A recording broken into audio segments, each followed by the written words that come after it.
Alrighty, welcome back. So this is the part of the career cluster survey that gets Miss Perry all in a tizzy.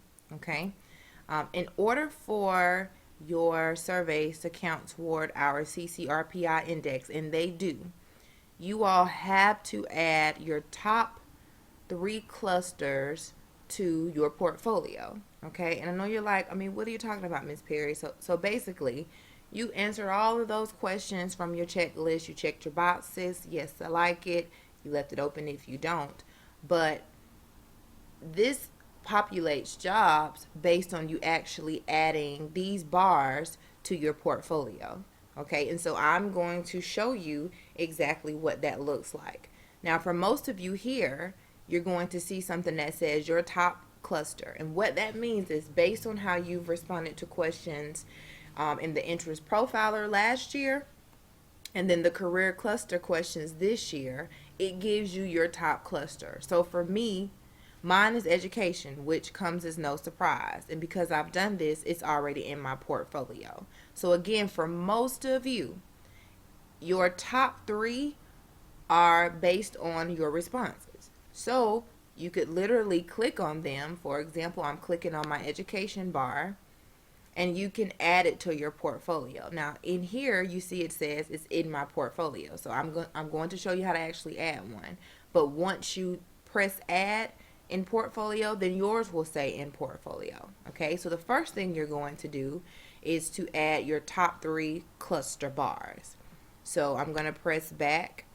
Okay, my top three are education, government and public safety, management, sales, and services. So that means based on how I responded to the survey, I could like working in either of these three fields. And to be honest, I have job interest in all of these fields. Okay, so I'm going to click on one that I'm not so interested in, but it's of course it's on here. So one is business and computer science. For some of you, that's going to be your top one. So what you would do is you click on the bar, all right, and then you can see over here where it says add to portfolio.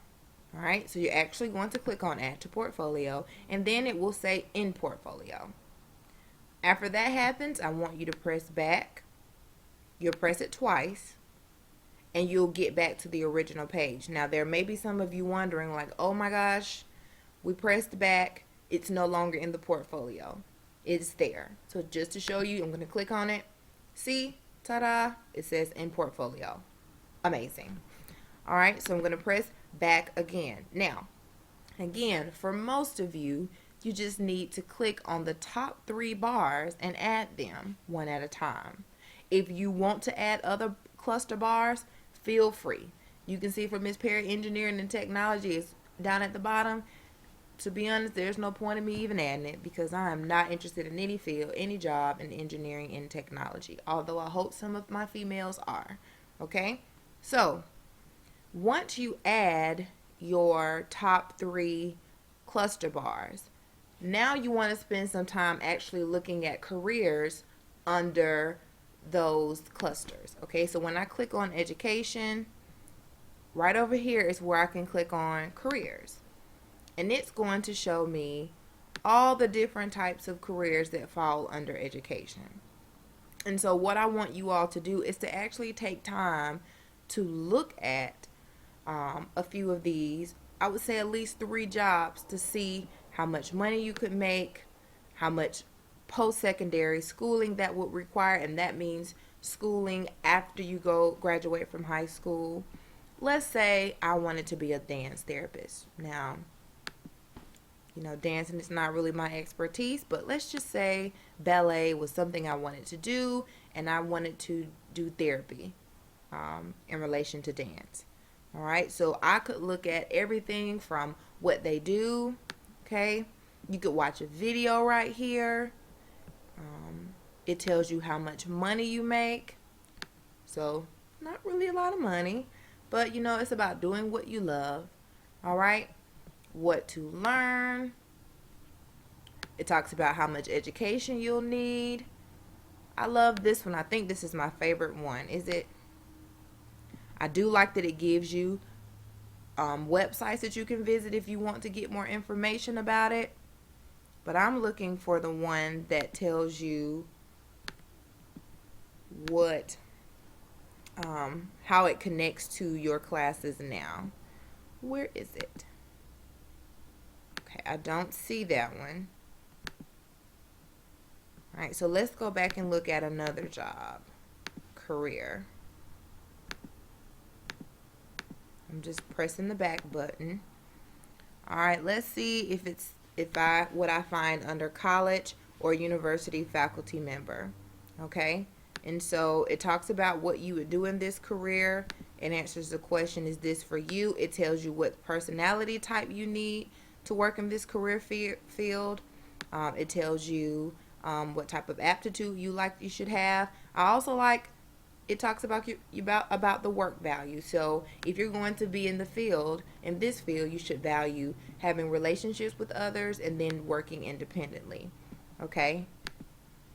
This is what I like. Okay? A lot of students don't really understand that connection to what they're learning now, and how it connects to them in the future. And so if you look under skills you need, it will show you exactly what you would need and at what level to be successful in this career choice as a college or university faculty member. And so again, as you're looking at jobs, don't just pay attention to how much money you make.